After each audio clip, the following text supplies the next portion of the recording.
समझने की आवश्यकता है यूनिफॉर्म सिविल कोड है क्या एक्चुअली। ये भारतीय संविधान में चिन्हित भी है और अंकित भी है, तो फिर उत्तराखंड कर रहा है, ये कौन सी बात हुई? ये तो इस पर तो बीजेपी वालों से आपको सवाल करना चाहिए कि उत्तराखंड हिंदुस्तान है या हिंदुस्तान के अंदर उत्तराखंड है। ये जो बांटने की राजनीति करते हैं ना, हमारा विरोध सिर्फ इनके बांटने की राजनीति से, आज से नहीं, अंग्रेजों के समय से ये यही काम करते आ रहे हैं। ये जब हम अंग्रेजों से लड़ाई लड़ रहे थे ना, जब ये मुस्लिम लीग के साथ सरकार बना रहे थे, तो इनका जो है चाल चरित्र चेहरा पहले से खुला हुआ है। और रह गई यूसीसी की बात, मैं ऑन एयर कह रहा हूं और दावे के साथ कहता हूं, भारतीय जनता पार्टी किसी भी हालत में यूसीसी नहीं ला सकती। और चूंकि पीछे इन्होंने बहुत सारी गलतियां करी है बिना जाने समझे, ये नोटबंदी कर देते हैं, ये जीएसटी लाते हैं। सुना था ना सन्नी देओल का एक बड़ा अच्छा मूवी था, उसमें डायलॉग था, तारीख पे तारीख, तारीख पे तारीख। तो जीएसटी में क्या हुआ? स्लैब पर स्लैब, स्लैब पर स्लैब, स्लैब पर स्लैब चेंज करते चले गए। ये इनको कुछ पता ही नहीं है। अभी किसानों के लिए 3 काले कानून ले आए, क्यों वापस लिया भैया? और जो 700 किसान हमारे शहीद हो गए, कौन जवाब देगा उनको, उनके परिवार वालों को? ये सर मुद्दा पुराने हो गए, अब इसको गरीब मुद्दे को उठाने का क्या फायदा? अच्छा, ये किसान जो शहीद हो गए वो आपके लिए पुराने हो गए? यार शर्म कर लो थोड़ा सा, पत्रकार हो भाई, इतना तो मानो आप।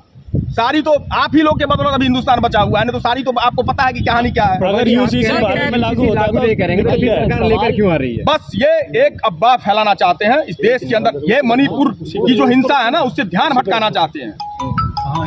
चल रहा है ना मणिपुर, देख रहे हो ना आप सारे लोग। ये ध्यान भटकाने के में बहुत माहिर हैं, परसेप्शन बनाने में बहुत माहिर हैं। अब जुमलों की बात नहीं होगी। हम जितना हमलों से नहीं डरते ना, उतना उससे ज्यादा इनके जुमलों से डरते हैं। लेकिन वो तो कह रहे हैं हम विकास कर रहे हैं ना। कौन सा विकास? किसका विकास? मित्रों का? अरे मित्रों का, जनता का विकास, मित्रों का, सिर्फ मित्रों का। यूनियन सिविल कोड अगर भारत में लागू भी होता तो उससे नुकसान क्या है? मैं कब कह रहा हूँ नुकसान है भाई, लेकिन आप एक चीज बताओ ना जी, इस देश वैवाहिक स्थिति क्या होगी, साफ कर दे। ड्राफ्ट तो लेकर के आए, हम भी तो इंतजार कर रहे हैं कि आप ड्राफ्ट तो क्लियर करो। उत्तराधिकार का क्या होगा, ड्राफ्ट तो क्लियर करो ना। ये पहला सवाल ये बनता है कि क्या जो सबके जितने भी धर्म है, सबके अपने अपने पर्सनल लॉज हैं, तो क्या कौन सा लॉज किस पे मर्ज किया जाएगा? सवाल ये नहीं है, सवाल इस बात का है, समझने की आवश्यकता है। ये देश डाइवर्सिटी के अंदर यूनिटी लेके चलने वाला देश है। यहाँ भिन्नता में एकता रही है, ये पहचान है हिंदुस्तान की, खूबसूरती है हिंदुस्तान की। यहाँ गंगा जमुनी तहजीब रही है। पता है आपको, गंगा के घाट पे बैठ के कबीर बनारस के अंदर कहते हैं, जहाँ पंडितों का उतना बड़ा, कहते हैं ना काशी से पढ़ के आए हो, मतलब काशी के पंडित बहुत उच्च श्रेणी के पंडित माने, वहां बैठ के हमारे बाबा कबीर कहते हैं कि कंकर पत्थर जोड़ था उनका क्या था, क्या एते तो चक्की भली कूट खाए संसार था ना कबीर दास जी का, कबीरवानी। हाँ कबीरवानी में।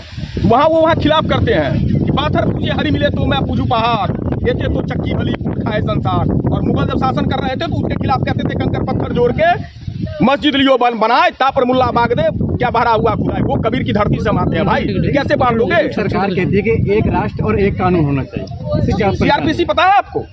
सीआरपीसी पता है? सीआरपीसी के अंदर एक ही कानून है ना, 302 में आपको भी वही सजा, मुझे भी वही सजा। तो फिर ब्रिजभूषण शरण सिंह बाहर क्यों है जवाब इस सरकार के पास? झूठा आरोप था। किस पर? उसी पे। बिना जांच के आरोप को झूठा कर दोगे, मतलब बच्चियां हमारी झूठ बोल रही है। अरे कुछ शर्म करो यार, यही बात है दिक्कत हो रही है इस देश में। तो नहीं तो है। अरे कौन कह रहा है? वही तो मैं पूछ रहा था। देश के प्रधानमंत्री ने बोला है क्या? देश के गृह मंत्री ने बोला है क्या? बोले तो सही आकर के। मैं चैलेंज देता हूं देश के प्रधानमंत्री और गृह मंत्री को और कानून मंत्री को, आकर के बोल दें सही है और हमारी बच्चियां झूठी है। आपका कहना है कि यूसीसी के मुद्दे को लेकर के मणिपुर के मामले और भी बहुत सारे, महंगाई का मुद्दा आप समझो, बेरोजगारी का मुद्दा। सवाल यहाँ पर यह बनता है कि आखिर विपक्ष कहाँ सोया हुआ है? विपक्ष सोया हुआ है मणिपुर के मुद्दे को लेकर। विपक्ष आपने देखा नहीं राहुल गांधी जी मणिपुर गए थे? क्या बात करते हो यार, आपको दिखाई नहीं दिया? सरकार को तो घेर नहीं, आंखों पे चश्मे डाल करके भारतीय जनता पार्टी का जो दिया हुआ चश्मा है, अगर बात करोगे ना सरकार नहीं, फिर पत्रकार नहीं कहूंगा। फिर पत्रकार और पत्रकार के राहुल गांधी गए थे कि नहीं गए थे? घेर तो प्रधानमंत्री गए, घेर तो नहीं पाया, कुछ हुआ तो नहीं ना। क्या घेर, किसको नहीं घेर पाए? बीजेपी को। देश की जनता घेरेगी 2024 में, याद रखना आप। और जनता जिसको सर पे चढ़ाती है ना, उसको उतार करके जमीन पे फेंक। जनता तो मोदी कह रही है, परसेप्शन है। ये जो हवा है ना, ये हवा अब खत्म हो चुकी है। अच्छा, जब पेट पर लात पड़ती है, जब जनता के पेट पर लात पड़ती है तो आह कहाँ से निकलती है? दिल से। वही आह वोट में तब्दील होगी इनके खिलाफ। और 2024 में ये जो आप हवाई महल देख रहे हो ना, ये बिल्कुल कह तो फिर से सारा मोदी जी आ रहे हैं 2024 में, कौन फिर से मोदी जी आ अरे रहे तो हैं। वो मोदी जी बोल सकते हैं ये बात। मोदी जनता जी भी को कह बोलने रही में है, कौन रोक रहा जनता भी है? मान नहीं रही है। जनता मैं क्या हूँ, आप जनता नहीं हो। आपके घर में सिलेंडर कितने का आता है भाई, और 2014 से पहले कितने का आता था, बता दो आप, है जवाब आपके पास? आप बताइए। अरे आंखों पे पट्टी बांधने से थोड़े दिन रात हो जाएगी। यूसीसी आपने को काली पट्टी लेकर अगर आंख के पर कुछ बांध लोगों ली, का ये कहना है कि मुस्लिम को टारगेट किया जा रहा है। फिर सवाल मुसलमान का है ही नहीं, ये तो बीजेपी चाहती है हिंदू मुसलमान करवाना। यहाँ मुसलमान किसने बोला, मैंने अभी तक बोला? बात यूसीसी की है, यूनिफॉर्म सिविल कोड। आपने उत्तराखंड की बात करी, मैं पूछता हूँ पूरे हिंदुस्तान में जब लागू होने की बात हो रही है, फिर उत्तराखंड कैसे बीच में आ गया? तो ये जो हवा बनाने का प्रयास करते हैं ना, ये हवा के खिलाफ हम खड़े हैं। प्रैक्टिस वहाँ से होगी, शुरुआत वहीं से होगी, कहाँ से? उत्तराखंड से। अरे प्रभु वही तो मैं पूछ रहा हूँ, तो प्रधानमंत्री चले जाए ना उत्तराखंड, कौन मने कर रहा है प्रधानमंत्री जी को? जाकर के करें वहीं से। दिक्कत क्या अगर होता भी है? अरे भाई मसौदा ही तैयार नहीं हुआ, हद स्थिति है। सब कुछ तो तैयार है, उनका यार, अभी तो लागू करने की बात आप हो रही जानते है। हो क्या, प्रधानमंत्री जी ने फोन करा था पर्सनली, कैसे तैयार है? प्रधानमंत्री तो कहते हैं ना कि एक घर में दो कानून नहीं हो सकते। हाँ, इन लोगों को पीएमओ ऑफिस से फोन आता होगा, इसीलिए बता रहे हैं। जी बताइए। प्रधानमंत्री कहते हैं ना कि एक घर में दो कानून नहीं हो सकते। अरे मैं सीआरपीसी पे पूछ रहा हूँ, तो जवाब तो प्रधानमंत्री जी को ही देना बनता है ना। सीआरपीसी पूरे देश में एक तरह की लागू है ना, क्रिमिनल एक्ट जो होता है उस पर सेम कानून है ना पूरे देश के अंदर। तो ब्रिजभूषण शरण सिंह बाहर क्यों है, उस पर कार्रवाई क्यों नहीं होती है? जवाब प्रधानमंत्री जी के पास, मैं चैलेंज देता हूँ प्रधानमंत्री को जवाब देके दिखाएं, गृह मंत्री जी जवाब देके दिखाएं। ये जो दोहरा मापदंड है ना, मैंने पहले बताया, इनका चाल चरित्र चेहरा अंग्रेजों के समय से ही हम जानते हैं। सर एक सवाल का जवाब दीजिए, ब्रिजभूषण शरण सिंह को लेके बात कर रहे हैं, तमाम विपक्ष के नेता एक जगह पर इकट्ठा हुए, जंतर मंतर पर आए, आज महिला पहलवान अब धरना करना बंद कर चुकी है। तो आखिर सवाल यह बनता है कि विपक्ष आखिर सत्ताधारी बोलना छोड़ो, आप पार्टी लोग बंद से कर सवाल चुकी क्यों है। नहीं कर पा रही है? सवाल नहीं, गलत सवाल आपने कोट करा है, बंद नहीं किया है। उन्होंने कहा है कि अब हम कोर्ट की शरण में गए हैं, कोर्ट से हमें न्याय की आश है।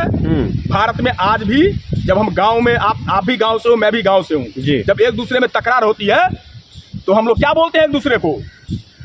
I will see court in court, I will see you tomorrow in the court. Tomorrow ना बोले, टुडे बोले भाई। टुडे बोल दीजिए। मुझसे उलझोगे तो कोर्ट में देख लूंगा। हाँ, है, इस देश के अंदर कोर्ट है। सैल्यूट करता हूँ सुप्रीम कोर्ट को, जिसके कहने से एफआईआर लॉन्च करना पड़ा दिल्ली पुलिस को। लेकिन गिरफ्तारी इससे बड़ी नहीं हुई। बेशर्मी क्या हो सकती लेकिन है? गिरफ्तारी नहीं हुई। अरे यही तो मैं पूछ रहा हूँ, फिर सुप्रीम कोर्ट को ही हस्तक्षेप करना पड़ेगा तभी गिरफ्तारी संभव हो पाएगी, ये भी मैं आपको कह रहा हूँ। इतने दिन हो गए सुप्रीम कोर्ट की अवहेलना करते हुए, क्या तो जो ये अधिकारी पहली बार हैं, थोड़ी जो कर रहे FIR हैं। तो उसको अरे ये तो खिलाफ कर ही तो नहीं हो रहा है। ये तो किसी को मानते ही नहीं अपने सामने। हम दो हमारे दो, सरकार में दो और दो मित्र। अच्छा, जिस तरह से सरकार कानून लाती है, जीएसटी हो, नोटबंदी हो, या आपको लगता है कि वो सिर्फ राजनीतिक फायदे के लिए कानून लाए जाते हैं जल्दीबाजी में? ना ना ना ना, मित्रों के फायदे के लिए लाया जाता है, ये आप समझो। जो मित्र है ना, किसका फायदा होता है? मित्रों का। यूनियन सिविल कोड भी क्या मित्रों के फायदे के लिए है क्या? क्या पता इसमें भी मित्रों की कोई चाल हो, क्योंकि जब ये ऑस्ट्रेलिया जाते हो तो बैक साइड में मित्र बैठे होते हैं। चलिए धन्यवाद।